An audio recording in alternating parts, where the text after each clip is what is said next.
Hey guys, today I have for you a podcast style video. I'm just going to talk at you. No fancy graphics, no fancy editing, no need to even watch, maybe just listen to it while you're working on something.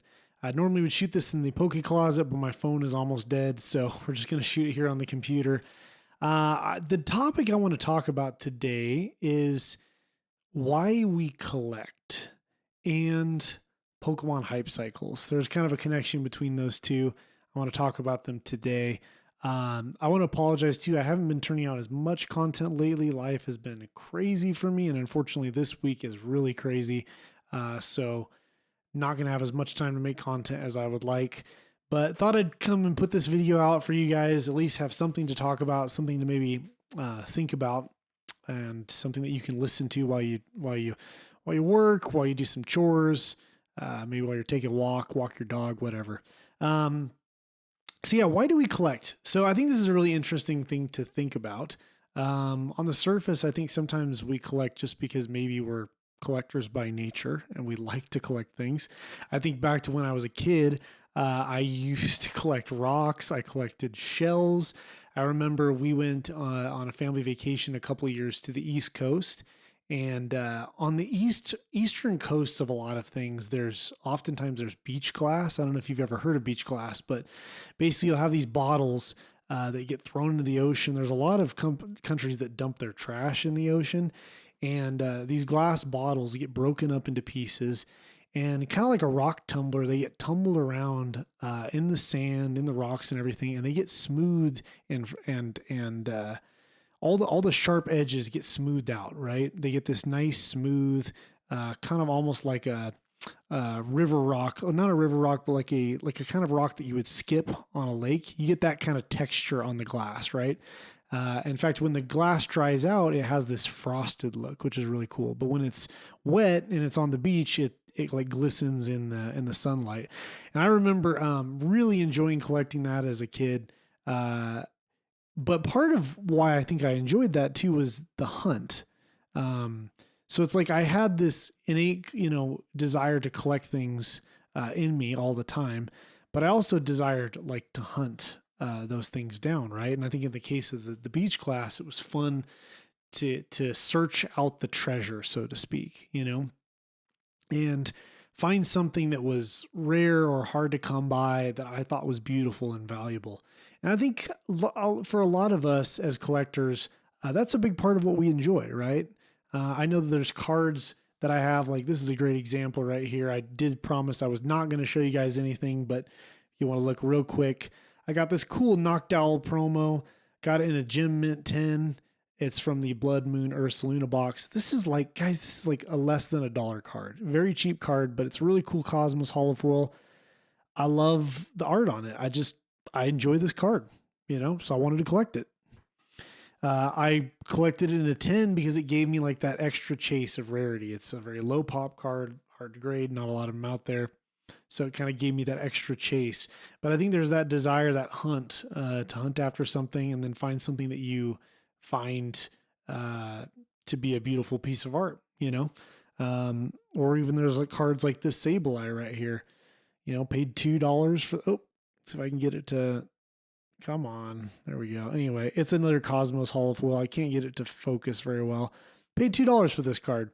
It's not gradable, but it'll look cool in the binder. And I like Sableye. I like that art. Yeah. It's like, I think that's a very common reason that people enjoy collecting,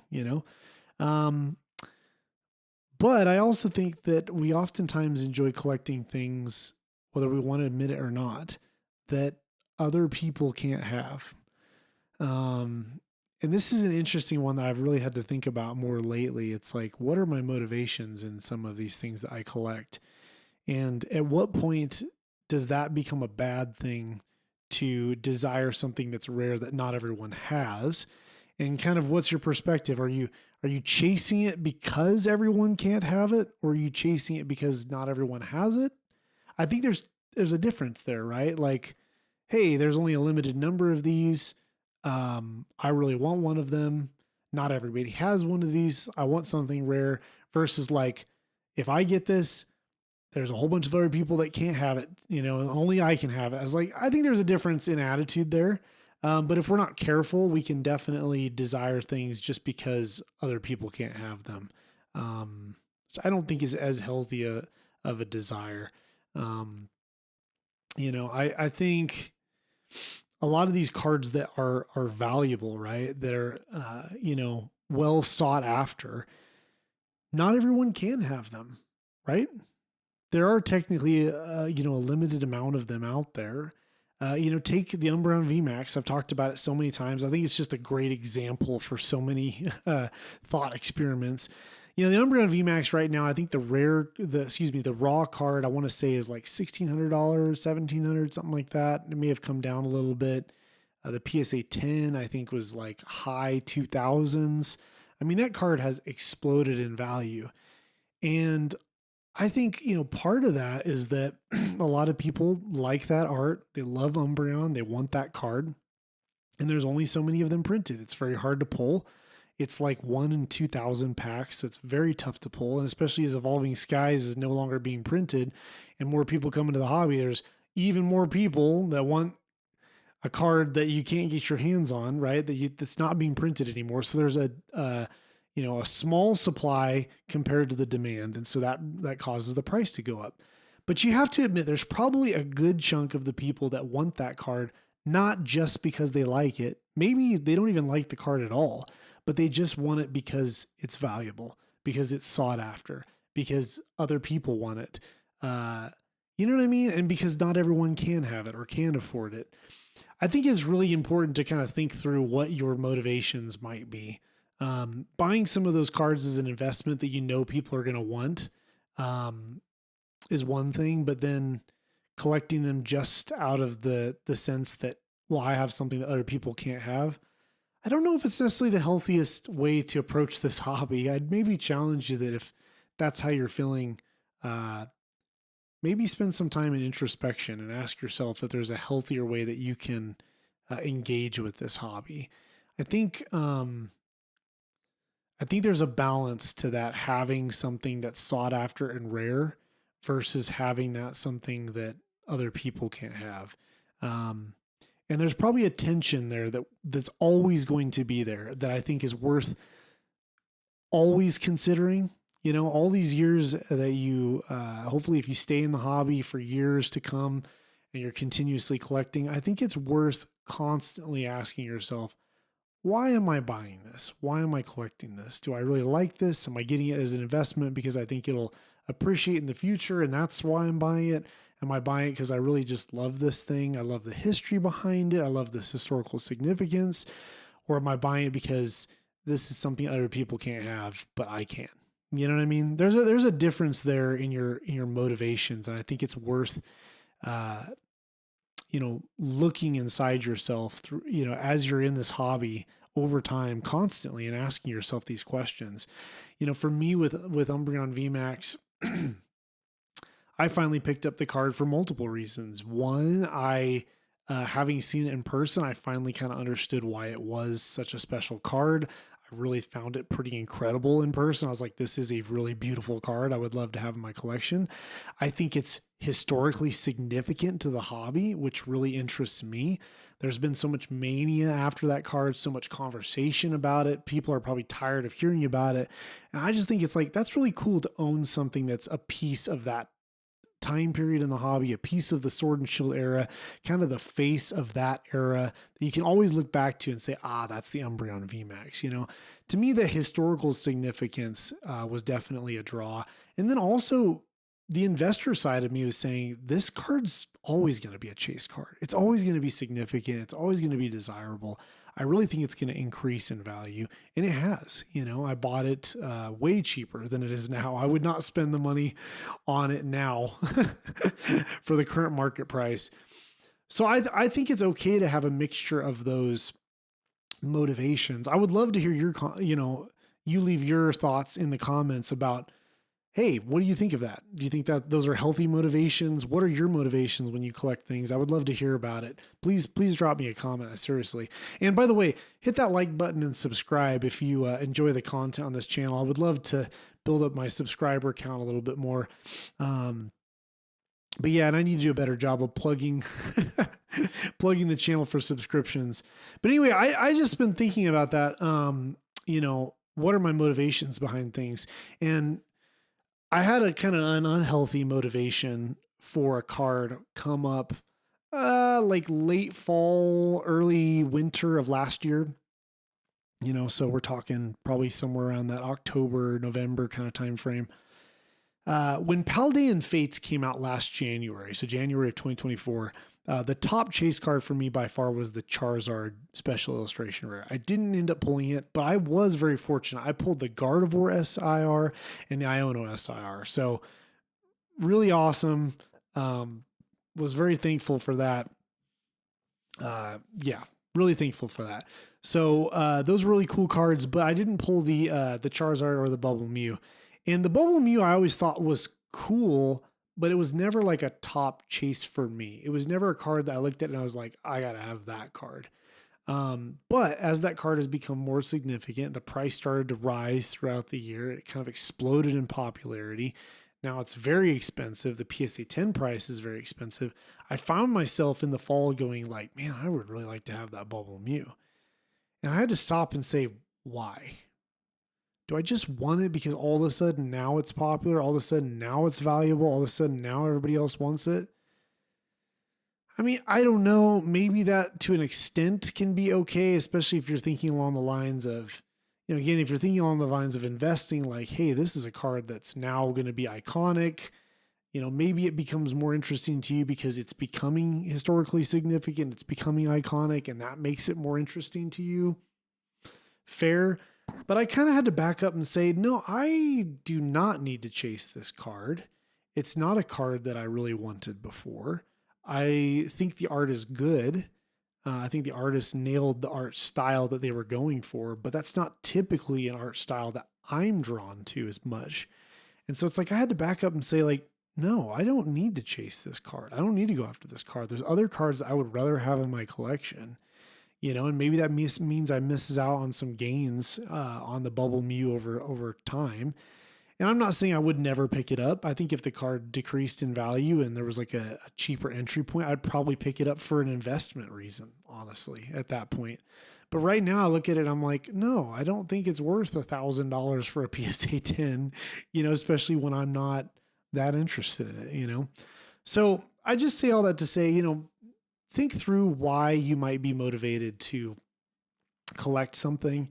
Are you getting caught up in the hype? Are you getting caught up in the excitement of the market? That Bubble Mew, that card has been super hyped up over the past few months. Are you chasing something like the Bubble Mew just because everybody else wants it? Do you even like the card? Do you really enjoy the art? Is it a card you would have cared about if it wasn't being hyped up? And if the answer to that is no, maybe that's okay, but I think you still need to kind of think through why you're collecting that and if it's really a good idea for you or not. And if your motives, I guess, are pure. I don't know. I want to be careful because I think there's a lot of ways to engage in this hobby. And I think there are probably some people on the extreme end that only care about the monetary value of their cards. That's it. They only want to chase the things that they think are going to hold value and gain value. And they're kind of really more just straight investors. I don't know. I'm not so sure that that's necessarily a bad thing. I don't connect with those people as much. I don't necessarily understand that side as much. I have things that are purely investments, but I am definitely like a collector first. I've always been a collector first when it comes to Pokemon. I love this stuff. And that allows me to invest while enjoying it and knowing what I'm investing in. But I would have a hard time, I think, completely disconnecting from this stuff, having no collection and just investing and just buying things purely out of investment purposes. I do try to buy a lot of things, though, that I think will appreciate, will hold their value. I try not to spend a lot of money on things that I don't think will, or cards that I think are not very liquid. I found, I didn't find this card. Well, I had a Dugong card from Kamura that was shown to me by a friend. Sleeping Gloom again. He showed me this really cool Kimura art from XY. I think it was Fates Collide. There's a reverse hollow dugong that is awesome art. Absolutely awesome art. Dugong's underwater, and just the way that like the ocean is drawn, it's absolutely gorgeous card. I wish I had one sitting around here. Actually, you know what I do? I don't know why I do this. I promise you guys I'm not going to show something and then I end up showing the camera. Yeah, here we go. Let's see if I can get this to focus. And I'm struggling with, there we go. There we go. Look at that dugong. Absolutely beautiful, right? It's just a cool card. Incredible card. Look at the waves, like the, not the waves, but like the ripples in the water in the background. Yeah, I'm just, oh, such a nice card. But anyway, Naoya Kimura did a phenomenal job with this card. And I found one PSA 10 on eBay. It's like $150. Extremely low pop card. And it's like, I can't justify buying that card for $150. It's not a liquid card. It's not a card that a lot of people are going to want. It's like, at that point, I'll just collect it raw for cheap, you know? So it's like, there are certain things where if the money doesn't make sense, if I'm going to lose money on it long-term, then I struggle to buy it. Right. Or if I'm going to lose money on a long-term, I want to buy something cheap, something that's a couple bucks where it's like, okay, if you lose a couple bucks, whatever, right? But if it's these bigger cards that you're spending a lot of money on, I do want them to hold value, you know? There may come a point when I have to sell those, or I want to be able to sell those to fund a different collectible, you know? So I do care about the value, right? But I don't only care about the value. I think that is an important distinguishing, I just think that's an important thing to think about. I think it's important to think about where is your balance as a collector between the value of this, the desirability of this from other people versus your own desire for it as a collector. So anyway, I don't think I really answered anything today, but I hope that I got the wheels turning in your head, that maybe you'll just stop and think, what are my motivations for the things that I'm buying? Why am I buying them? If I'm buying them as an investment, am I getting a good price at a good price point? Am I buying it at the top of a hype cycle, or am I buying it when the market's looking away from it and they're looking somewhere else? And I think that this is a good play because the fundamentals are there. If I'm buying this just as a collectible, something that I really enjoy, are you maybe overspending on something that's not going to hold its value? And if not, are you okay with that? Are you okay if you ever have to sell that one day, that it may be worth nothing? These are questions I think that are worth asking when you buy things. Are you buying something just because everybody else wants it, because it's hyped up, but you're not really that excited about it? I don't think that's a great reason. You know, I think as human beings, we tend to always be sheep. We follow the crowd a lot. I think it's funny that the Bible calls us sheep because we oftentimes act exactly like sheep. Somebody starts going in one direction, we all just follow right along. You know, whatever the most popular sheep's doing, we all follow along. We tend to be sheep. And in this hobby, it's no exception. Like, people tend to just follow along what maybe their favorite YouTuber's showing, or what the popularity starts to build and everybody goes after it, you know? And I think it's worth asking. It's like, do you really believe in this? Do you really like this? Is this something that you really want in your collection that's really worth it? But anyway, I've rambled on enough. As you can tell, without editing, I can I can ramble, and I am not always the best speaker, and it's been a long work day too, so that doesn't help either. I'm kind of coming in with not a fresh mind, unfortunately, but hopefully this was at least useful content for you anyway. Leave a comment. Let me know your thoughts on this. Maybe assess your own motivations and let me know what you're thinking. And yeah, drop a like. I really would appreciate it. Subscribe to the channel, and I'll have more content for you guys in the future. We will catch you later.